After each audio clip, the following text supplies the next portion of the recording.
হ্যাঁ, গজল।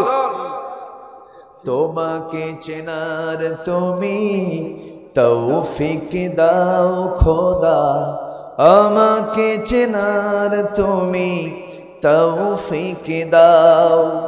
তোমাকে চেনার তুমি তৌফিক দাও খোদা, আমাকে চেনার তুমি তৌফিক দাও। মান আরাফা নাফসাহ ফাকাদ আরাফা রব্বাহ। যে ব্যক্তি নিজেকে চিনতে পেরেছে সে তার প্রভুকে চিনতে পেরেছে। বলি সুবহানাল্লাহ। এই রাত কি কেটে যাবে ঘুমে অলসে, এই রাত কি কেটে যাবে ঘুমে অলসে, তুমি কি জানবে না তোমার নিজেকে প্রভুকে। এই রাত কি কেটে যাবে ঘুমে অলসে। 12টার পর একটা নামাজ আছে, কি নামাজ? কি নামাজ? আমরা তাহাজ্জুদ পড়ব মাঝে মাঝে, জোরে বলি ইনশাআল্লাহ।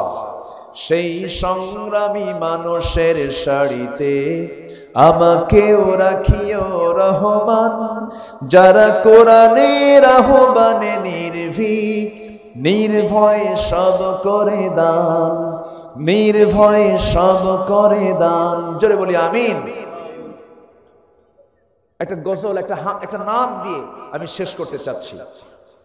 এলোকে কবর ধারে আধার চিরে চিনিস না কি রে, এলোকে কবর ধারে আধার চিরে চিনিস না কি রে, ওকে ও মা আমেনার কুল জোড়ে চাঁদ জানিস না কি রে।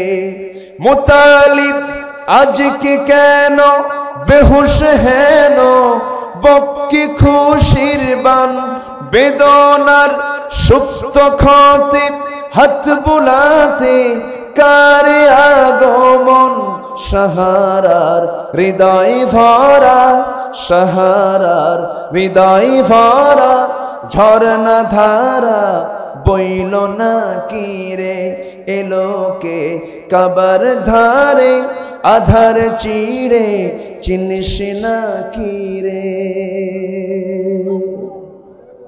কেউ তো মারহাবা বললেন না, কিছুই বললেন না। জি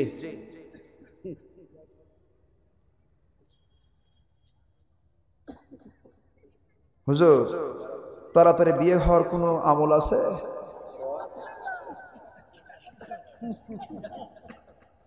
আমল শিখবেন? আমল শিখলে তো বুড়া চাচার আবার বিয়ে করবে, অতএব থাক।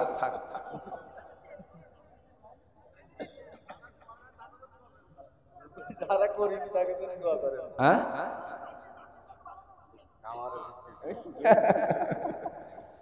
যে হবে বিয়ে তাড়াতাড়ি হওয়ার আমল হলো নিজের চরিত্র যদি ঠিক রাখতে পারে তার বিয়ে তাড়াতাড়ি হয়ে যাবে, জোরে বলি ইনশাআল্লাহ। যার চরিত্রকে সে নিজেকে চরিত্রকে সুন্দর রাখতে পারবে, হেফাজত করতে পারবে, তার বিয়েটা তাড়াতাড়ি হবে না দেরি হবে? তাড়াতাড়ি হয়ে যাবে। আর যার চরিত্র ঢিল লুজ, ওর বিয়ে হবে না। 50 বছর হলো বিয়ে হবে না। বিয়ে করে লাভ কি? ও লাভ খুঁজে পাবে না। এছাড়াও কিছু আমল আছে, আমল জানাই তা না। রব্বানা হাব লানা, বলেন রব্বানা হাব লানা মিন আজওয়াজিনা ওয়া যুররিয়াতিনা কুররাতা আ'য়ুনি ওয়াজআলনা লিল মুত্তাকিনা ইমামা। জোরে বলি আমিন, জোরে বলি আমিন। যে সমস্ত যুবকরা বিয়ে করে নাই, এই দোয়াটা শিখাই দিলাম, তাড়াতাড়ি বিয়ে হয়ে যাবে ইনশাআল্লাহ। জোরে বলি ইনশাআল্লাহ। আর যারা বিয়ে করছে তাদের বিয়ে হবে না, ঠিক আছে? যে কারণ আমি মাদের তো কষ্ট দেব না। মেয়েরা সব ভাগ দিতে রাজি আছে, কিন্তু স্বামীর ভাগ দিতে রাজি আছে? দিতে রাজি নাই। মাদের আরেকটা সমস্যা আছে, সেটা হলো, এই থামেন, শাশুড়ি ছিলেন, শাশুড়ি, শাশুড়ির নাম শুনছেন না? একজন মহিলাই দেখেন মেয়েকে বিয়ে দিল, ছেলেকে বিয়ে করালো। মেয়ের ক্ষেত্রে বললেন যে আমার জামাইটা এত ভালো, এত ভালো জামাই আমি পৃথিবীতে পাবো না, আমার মেয়ে খুব সুখী আমার জামাইয়ের জন্য। আমার মেয়ে যা বলে আমার জামাই তাই করে, এমনকি আমার মেয়ের জামা কাপড় চোপড় গুলো ধুয়ে দেয় আমার জামাই, এত ভালো। কিন্তু আমার ছেলেটা মানুষ হলো না, আমার ছেলে শুধু তার বইয়ের কথা শোনে। কি কথা কি বুঝতেছেন? আমার ছেলে শুধু বইয়ের কথা শোনে, আমার বউ আমার ছেলে বউ যা কয় তাই শোনে। তাহলে ওয়াজ করলো কয়জন, কথা বললো কয়জন?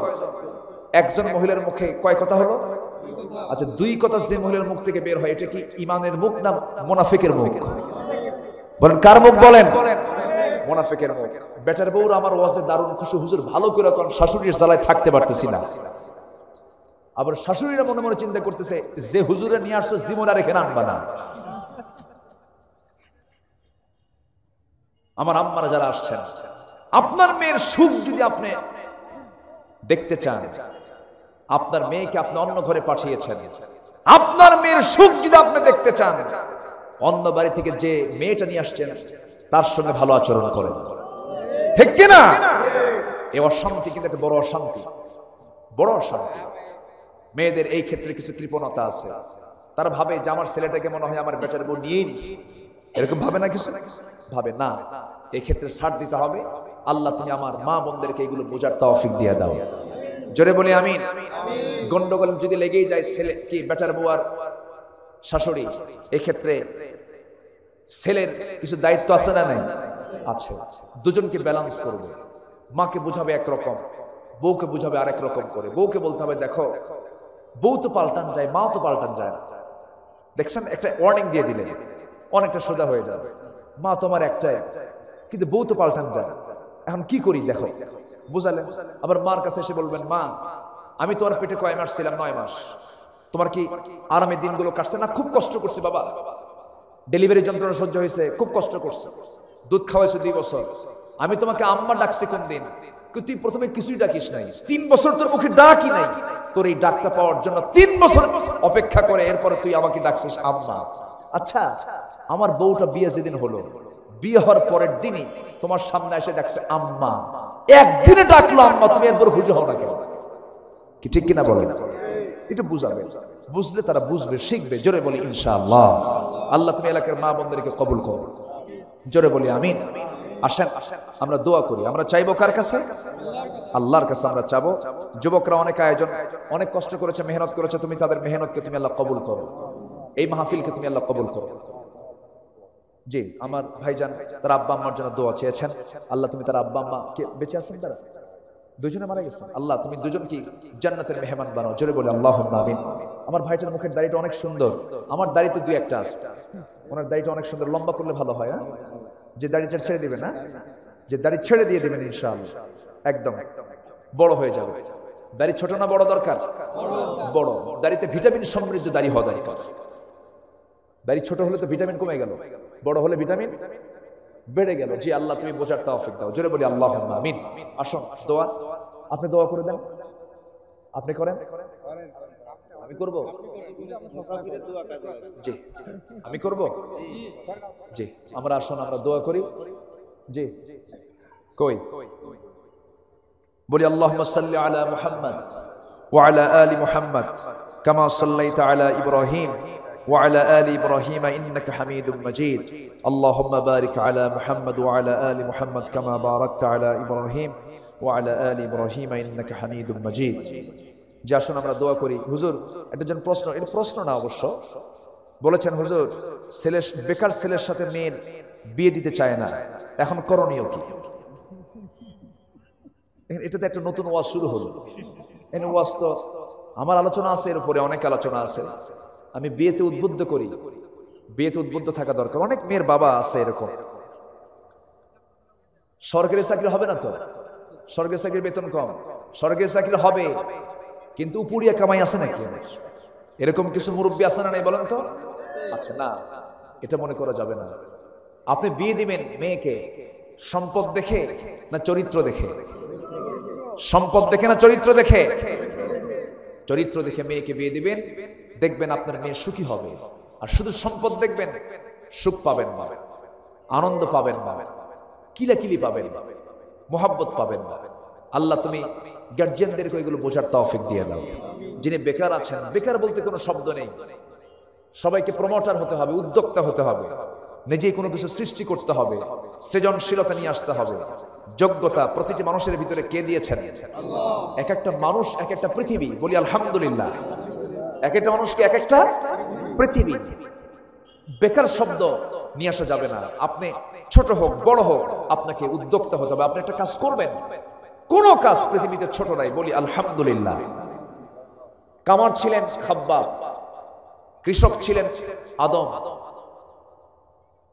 কামার ছিলেন দাউদ আলাইহিস সালাতু ওয়াস সালাম, কাপড় সেলাই করতেন ইদ্রিস আলাইহিস সালাতু ওয়াস সালাম। পৃথিবীতে কোনো কাজ ছোট বলতে নেই। আপনি ওয়ার্কার হবেন, শ্রমিক হবেন, শ্রমিক ছিলেন মুহাম্মদ সাল্লাল্লাহু আলাইহি ওয়াসাল্লাম। মানুষের বাড়িতে কাজ করেছেন তিনি। রাইল বাকার, রাইল গনাম, তিনি ছাগল চড়িয়েছেন। পৃথিবীর সকল পয়গম্বর ছাগল চষিয়েছেন। আমরা শ্রমিক হব, আমরা কাজ করব, জোরে বলি ইনশাআল্লাহ। জি, বেকার শব্দ থাকবে না। তাহলে কি থাকবে না? বেকার শব্দ থাকবে না। জি,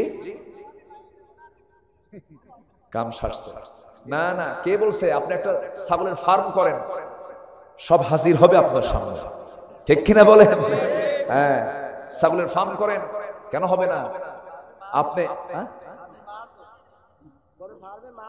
ও ফার্মের মহাজন হয়ে যাবে, হ্যাঁ, এমডি হয়ে যাবে, ম্যানেজিং ডিরেক্টর, হ্যাঁ, বিয়ে হয়ে যাবে, কোনো সমস্যা নাই, বলি আলহামদুলিল্লাহ।